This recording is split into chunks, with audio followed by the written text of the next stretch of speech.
One of the most dramatic races at this year's Emmys is for Best Drama Actress. And Pete Hammond of Deadline Hollywood, myself, Tom O'Neill of Gold Derby, we disagree on who's out front here to win. Pete, set up your prediction first. Well, you have a lot of people who were nominated last year in this category, and Viola Davis, Tatiana Maslany, Taraji P. Henson, Robin Wright, Claire Danes.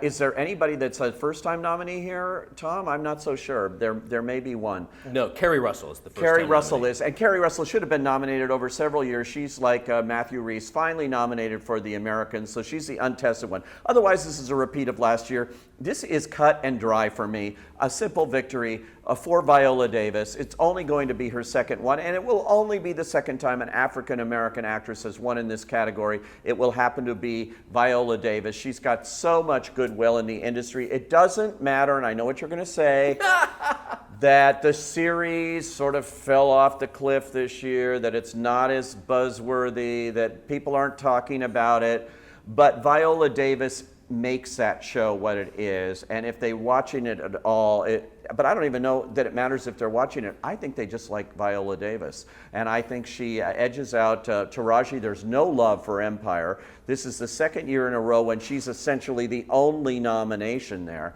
It got costumes last year, maybe it did this year too, I don't know, but it has nothing. And so I don't think that show's there. I don't think they're watching Tatiana Maslany. Right, they're not watching Orphan Black. And she's amazing. She's absolutely amazing. I've lost track of how many characters she plays on that show, how many clones. Robin Wright is almost too good. She's almost too good in House of Cards. There's no such thing as too good. Here's why Robin Wright's going to win, let me tell you. Okay. There are two words for that. Hillary Clinton. You know Yes. what? This is a year about women being empowered in politics. Right. And this is a year in which Robin Wright owned House of Cards. She seizes the vice presidency by the end of the season here. Yeah. This is a woman who is as ambitious as Hillary Clinton, even more ambitious in this case, because she's going to do a lot more ruthless things than we've ever found out about Hillary. But who knows here? What I love about this race is we have two film actresses, Viola, and we have Robin. And we know that the Emmy voters tend to love that. They're secret film snobs like everyone else in this town. But I think that it's Robin's year for the reason that Viola has been there, done that. She's finally done, finally won there. And I think there is a grandeur to Robin Wright's performance and place in this show. And the negative to my argument is she did win a Golden Globe the first year, but she hasn't won SAG. She hasn't won anything else. No, she hasn't.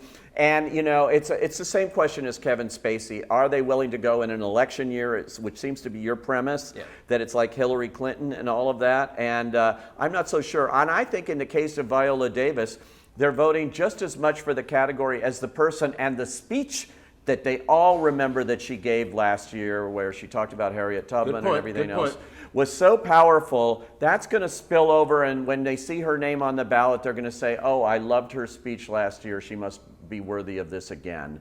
And it's not a bad choice, because Viola is such a great actress no matter what she does. And that's a tough role. It's on ABC, so it's on a network. You can't play around like you can on cable with all of the freedom that you have on cable, that Robin Wright has, that these others have. Viola really is holding the flag for the broadcast networks and for the fact that she's Viola Davis.